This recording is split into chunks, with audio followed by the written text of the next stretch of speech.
Bonjour et bienvenue dans le JT de ce mercredi 25 mai. Voici les titres que nous allons développer. Renonciation de l'entrepreneur individuel à la dissociation des patrimoines, taxe pour la création de locaux en Île-de-France et restaurants d'entreprise et télétravailleurs.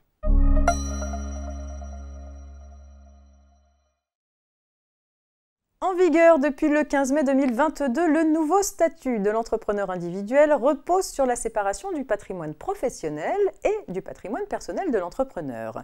Principe phare de la réforme, cette dissociation interdit aux créanciers professionnels de l'entrepreneur de saisir l'ensemble de ses biens personnels, sauf pour les créances nées avant le 15 mai 2022. L'entrepreneur peut cependant renoncer à la protection de son patrimoine personnel sur demande écrite d'un créancier et sous réserve de respecter un délai de réflexion de 7 jours en principe. Les modalités précises de cette renonciation ont été fixées par un récent décret. Il liste les informations que doit contenir l'acte de renonciation sous peine de nullité relative à l'entrepreneur individuel et aux bénéficiaires de la renonciation. Les informations requises portent aussi sur l'engagement au titre duquel la renonciation est sollicitée, date, objet, échéance et en particulier le montant de l'engagement ou les éléments permettant de le déterminer.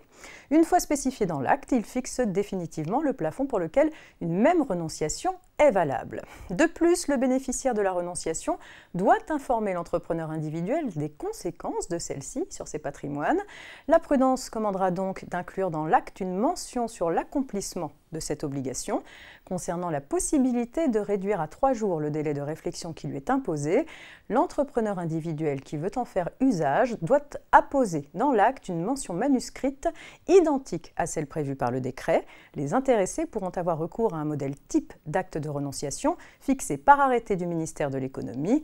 Dans tous les cas, l'acte indiquant la date et le lieu doit être signé par les parties sous peine de nullité.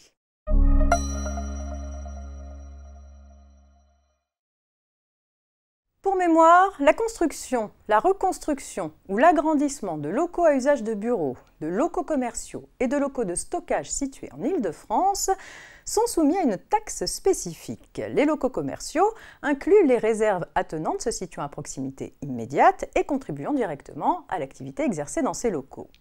Les tarifs applicables aux locaux de stockage sont moins élevés que pour les locaux commerciaux.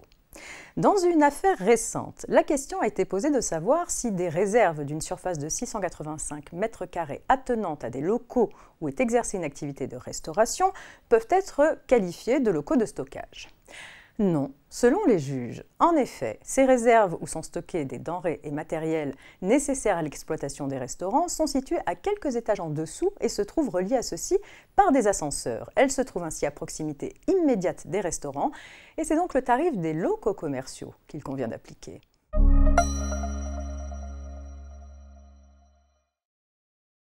Le salarié qui prend son repas au restaurant d'entreprise ou interentreprise, moyennant une participation du salarié, bénéficie d'un avantage en nature. Cet avantage, consenti par l'employeur, qui en supporte en partie la charge, doit être réintégré dans l'assiette de cotisation pour un montant qui correspond à la différence entre le montant du forfait nourriture prévu lorsque l'employeur fournit la nourriture et le montant de la participation personnelle du salarié. Par tolérance, l'administration admet depuis longtemps que l'avantage peut être négligé lorsque la participation du salarié est au moins égale à la moitié du forfait avantage en nature nourriture. Dans une mise à jour du 26 avril dernier, le BOSS prévoit que par dérogation, cette tolérance s'applique aussi aux repas fournis par un restaurant d'entreprise. Sont visés les repas à emporter ou livrés sur le lieu de télétravail du salarié dès lors que sa participation est au moins égale à la moitié du forfait nourriture.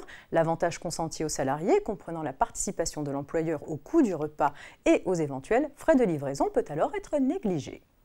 C'est la fin de cette édition. Je vous retrouve non pas demain, jeudi, férié de l'Ascension, mais vendredi. Très bonne journée à toutes et à tous.